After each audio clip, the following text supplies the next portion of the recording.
Hi guys, কি খবৰ আপোনালোকৰ? আশা কৰোঁ যে আপোনালোকৰ খবৰ ভাল। আজি মই বনাম পানীলাওৰ বাকলৰ চাটনি। পানীলাওৰ বাকলৰ চাটনি কেনেকৈ বনাওঁ সেইটো বলকচোন আপোনালোকক দেখাওঁ। কিন্তু আপোনালোকে কিজানি বেহাৰৰ চাটনি, মাছৰ চাটনি আৰু তিলৰ চাটনি, কচুৰ চাটনি এনেকৈ কিবাকিবি চাটনি খাই পাইছে।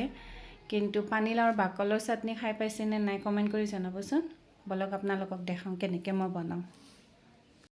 গাইজ, এইফালে ল'লোঁ মই পানীলাওৰ বাকলি। এয়া বাকলি। আজি পানীলাও বনাইছোঁ যেতিয়াকৈ বাকলিখিনি এনে পেলনি যোৱাত চাই অলপমান মই চাটনিয়ে বনাওঁ, সেইটো কাৰণে এই পানীলাওৰ বাকলি ল'লোঁ। আৰু এইপিনি ল'লোঁ পিঁয়াজ, এইপিনি ল'লোঁ ৰহুন আৰু কেঁচা জলকীয়া। এতিয়া বলকচোন মই এইখিনি কুটি লওঁ। এইফালে পানীলাওৰ বাকলিখিনি মই এনেকৈ কুটি ল'লোঁ মিহি মিহিকৈ। পিঁয়াজো কুটি লৈছোঁ মিহিকৈ আৰু ৰহুন আৰু এইফালে কেঁচা জলকীয়া। এতিয়া মই এইখিনি ধুই কেনে কেৰাহীত অলপ গৰম কৰিম। এইফালে মই গোটেইখিনি বস্তু ইয়াতে কেৰাহীত দি ল'লোঁ। এতিয়া যোনটো মানে এক্সট্ৰা পানী থাকে লাওৰ বাকলিৰ, সেই পানীখিনি শুকাব দিম। তাৰপিছত মই পটাত বটিম। এইফালে মোৰ পানীলাও, জলকীয়া, ৰহুন, পিঁয়াজ এনেকৈ মই গৰম কৰি ল'লোঁ, হৈ গ'ল।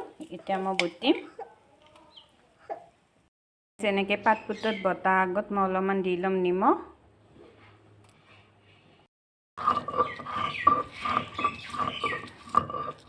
গাইজ, এইফালে মোৰ হৈ গ'ল চাটনিখিনি বটা।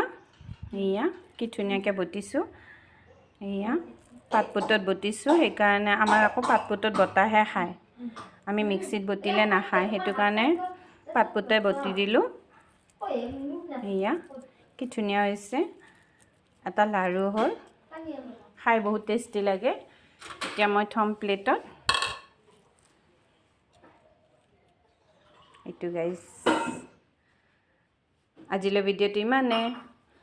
চাই যদি ভাল পাইছে এটা লাইক, কমেণ্ট, শ্বেয়াৰ আৰু ছাবস্ক্ৰাইব কৰি দিব। Bye bye.